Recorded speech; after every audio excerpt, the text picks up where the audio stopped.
do have a terrible image problem at the moment. Are you going to do something about that? I mean, you don't have to execute as many people as you do.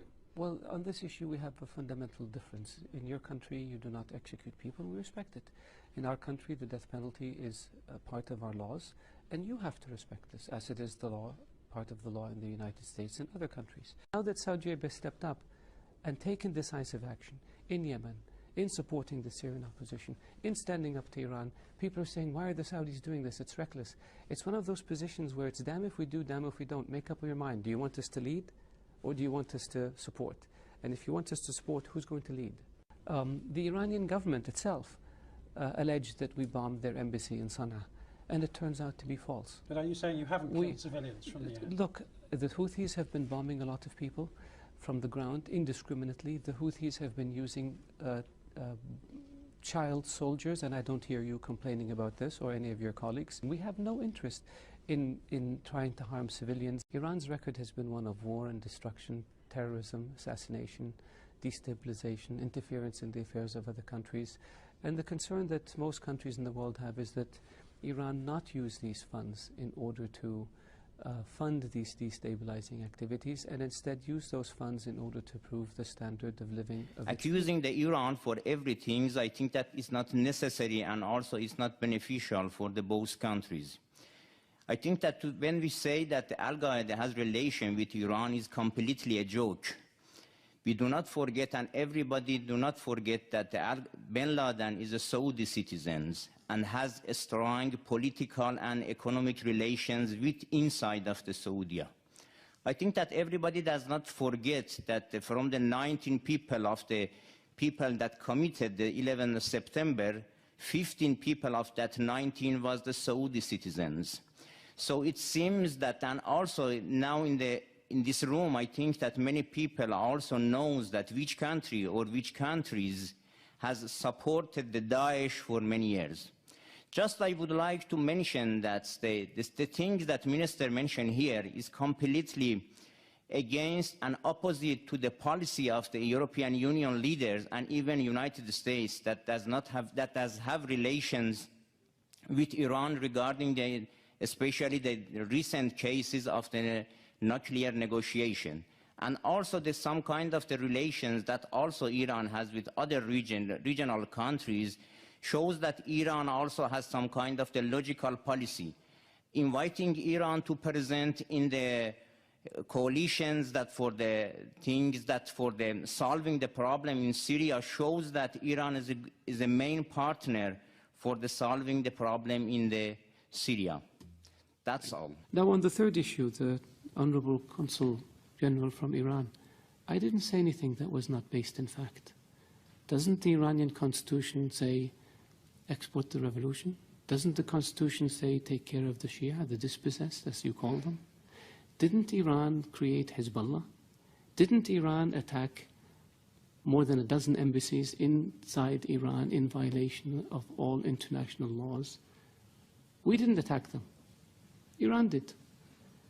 Didn't Iran manage, plan, and execute the 1996 attack in Khobar Towers against the American Marines? Yes, they did. The control officer was Brigadier General Sharifi. You were a military attaché in Bahrain. The bomb maker was Hezbollah. The explosives came from the Bekaa Valley. The top 3 leaders of the plot escaped and have been living in Iran ever since. Isn't that sheltering terrorists? One of them we captured last year in Lebanon with an Iranian passport, not a Saudi passport, even though he's a Saudi citizen. Isn't that aiding and abetting terrorists? We didn't make this up. When the explosions in Riyadh happened in 2003, Saif al-Adl was in Iran along with Saad bin Laden, the chief propaganda person for Al-Qaeda, and 4 or 5 other people, senior leaders. Iran harbored them and protected them. We asked for them to be extradited. It was refused. Some of them are still in Iran. We didn't invent this. This is the fact. The order to blow up 3 housing compounds in Riyadh in 2003 was made by Saif al-Adil, the chief of Al-Qaeda operations, while he was in Iran. We have the phone conversation on tape. We didn't make this up. Ronald Reagan used to say that facts are stubborn things. They are stubborn because we can't get around the fact. Hezbollah is a terrorist organization. Attacking embassies is very clear. They don't just blow themselves up. Somebody does it. Killing diplomats. Diplomats don't commit suicide by shooting themselves 3 times. Somebody is responsible. Iranian agents have been linked to terrorist attacks in Europe, to terrorist attacks in South America. We didn't make this up. This is the world. This is evidence. And so, yes, we wish and hope that Iran, a great nation, can be a great neighbor to us. But it takes 2 to tango. It takes willingness to give up this expansionist, aggressive policies and return to international norms and behaviors if you want people to deal with you. And our hand is extended to Iran. It has been for 35 years. But what we get in return are diplomats killed, embassies blown up, terrorists. We have Iranian agents captured in Saudi Arabia for plotting terrorist attacks. We stopped 4 shipments of weapons that Iran was trying to smuggle to the Houthis in Yemen. We have explosives that Iran tried to smuggle into Saudi Arabia, Bahrain, Kuwait. This is not fiction. And this is not child's play. This is aggressive behavior. This is unacceptable behavior. This is behavior that violates all norms of international behavior and international law. That's why Iran is designated as a state sponsor of terrorism, and that's why Iran is sanctioned for its support of terrorism, not by us, by the international community. So could it be that the whole world is wrong and Iran is right? Could it be that maybe international law that says peaceful relations and non-interference in the affairs of others is wrong, and Iran's approach of aggressively pursuing your objective, irrespective of how you do it, is correct? I don't think so. So if you want a Saudi official to not be critical of Iran, behave in a way that doesn't expose you to criticism. And so far, your history has been one of death and destruction, disregard for international law, and disregard for principles that have existed since the advent of nations, which is good neighborliness and non-interference in the affairs of others. Because we're out of time, and I know you got to run. Donald Trump, the Republican presidential presumptive nominee, he often speaks about Saudi Arabia, what he would do as president. I'm going to play a clip for you, then we'll get your response. This is Donald Trump. Saudi Arabia, I like the Saudis. They're very nice. I make a lot of money with them. They buy all sorts of my stuff, all kinds of toys from Trump. They pay me millions and hundreds of millions. But you know what? They make $1 billion a day, folks. And whenever they're in trouble, our military takes care. You know, we get nothing. Nothing. He says you're making $1 billion a day, and the United States takes care of you militarily, and you don't respond in kind. At least he likes us. The Kingdom of Saudi Arabia is an ally that carries its own weight. We have always supported ourselves. We have not relied on anyone to provide any assistance to us. When you look at the Gulf War to liberate Kuwait, the Kingdom of Saudi Arabia assumed the lion's share of the financial burden of that war. When you look at other operations that have taken place in the region, the Kingdom of Saudi Arabia carries its own weight. I believe that when people are in office and the campaign is over and they have access to the facts and access to intelligence briefings, I believe that their views and their opinions are going to reflect the reality of the relationship, not the sound bites that may take place from time to time. He likes you. You like him? He provides great products, and people enjoy and buying them and living in them. Adil al-Jubair, the Foreign Minister of Saudi Arabia. Welcome to Washington. Thank you. من إذاعة الدنمارك. سؤالي لوزير الخارجية السعودي: ما هي ردة فعلك تجاه المواضيع التي ذكرها وزير الخارجية الدنماركي فيما يتعلق بحقوق الإنسان وانتهاكات حقوق الإنسان في المملكة؟ بداية، كما أود أن أو كما أعتقد أن كما ذكر زميلي أن العلاقات بين بلدين إذا كانت قوية، المحادثات التي بيننا كانت واضحة وشفافة. فهنالك موضوعين لا نتنازل عنهما في المملكة العربية السعودية، وهي أمننا وإيماننا. النظام القضائي في المملكة العربية السعودية مبني على الشريعة ولا هو نظام عادل، وهو يوفر للمتهمين أو من يقع عليهم الحكم جميع وسائل الدفاع عن النفس. كذلك يرفع بعد أن يصدر الحكم يرفع لمحكمة التمييز والتي تنظر له مجموعة من العلماء. فنظام القضاء في المملكة العربية السعودية نظام نؤمن به جدا، ونأمل من الجميع أن يحترم نظامنا القضائي كما نحن نحترم النظام القضائي في الدول الأخرى. أما حكم القصاص أو حكم الإعدام في المملكة العربية السعودية هو من حكم الشريعة، فمن ينتهك دماء أو من يقتل الأبرياء فجزاؤه هو القصاص. وهنالك ونحن نحترم الدول التي لا تطبق فيها حكم القصاص أو حكم الإعدام، فنحترم ذلك. فلا نستطيع أن نفرض نظاما قضائي على مجتمع آخر، ولكن لا يفرض علينا كذلك نظاما قضائي على مجتمعنا نحن. إذا أردنا أن نفرض نظاما قضائي على مجتمعكم، هل لنا الحق في ذلك؟ طبعا بالطبع لا. فبالتالي بالمثل لا يجب أن يفرض علينا النظام القضائي لأي مجتمع آخر أو لأي دولة أخرى على مجتمعنا.